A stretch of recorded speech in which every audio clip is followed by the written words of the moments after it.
Hi, my name is Paul, and welcome to the second video in our series demonstrating how to make a WordPress website using your Bluehost hosting account. If you'll remember, I'm showing you how to make this exact website, click by click. So, what's the first step? Well, we need to install WordPress on our Bluehost hosting account. This is kind of like installing a program on your computer, but instead of a program, we're installing WordPress, and instead of your home computer, we're installing it on the servers here at Bluehost headquarters. So, let's get started by going to bluehost.com. So after we go to bluehost.com, we're going to go to the top right where it says Control Panel Login. Click on that. It's going to ask us for our primary domain name and our password. So we'll put that in so we can log into our account. So once we've logged into our account, you'll be on your control panel, or cPanel for short. Now there's a lot of tools on here, and they're all great. We're not going into them right now. All we need is simple scripts. Let's scroll down a little bit and click on that.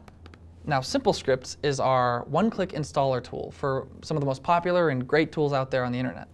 Now, we're going to scroll down to the blogs category and pick WordPress. Now, don't worry, WordPress is not just a blogging platform like I mentioned in the last video. It's actually a full-blown content management system. We just put it there since a lot of people still kind of think of WordPress as a blogging platform and it makes it easier to find.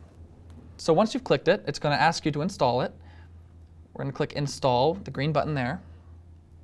And it's going to ask you a couple questions, one of which is where do you want WordPress installed? If you have a domain name that's available, you want to use that, feel free to select it. And then once you indicate that you've read the terms and agreements, click Complete. Okay, so that's it. Now it's installing. It just takes a couple of seconds. Now once it's done, it's going to present you with some information that you want to remember. Right at the top here is the site URL. Now if you click on that, it's going to take you to the actual website that you just made. So let's try that now. Great, it opened up a window and there's my blog, just another WordPress site. This is a template that WordPress uses just to fill up the space while it waits for you to go in and make some changes. So that's working, let's close that. Now underneath it is the login URL. This is the address you'll use when you want to log into the website to start making changes to it.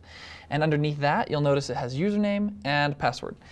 These are things that you want to write down somewhere and remember. The password itself is highly secure and auto-generated for you. You can always change it later and I'll show you how to do that. But if you just want to stick with this password, you can kind of rest assured it's going to be safe. So if you click Login URL, it's going to open up another window prompting you for your username and password, the same username and password that was on that previous window. Now remember, this is not the same as our Bluehost login information. Our Bluehost login information gets us into our server here, where all those other tools were on the cPanel. This is what we use to log into our website itself to make changes just to the website. So let's put that information in really quick. Username and the password. Let's click Login. Perfect. This is the dashboard. This means that we were successful in installing WordPress. This is where we're going to go to make all the changes to make our website. Now, if you need that login information again, Simple Scripts automatically sends you an email with that information. So if you ever lose it or forgot where you wrote it down, just go check your inbox. It's in there waiting for you. Now, in the next video, we're going to go through more of the tools involved with actually creating your website. But for our first step, we're all installed and good to go.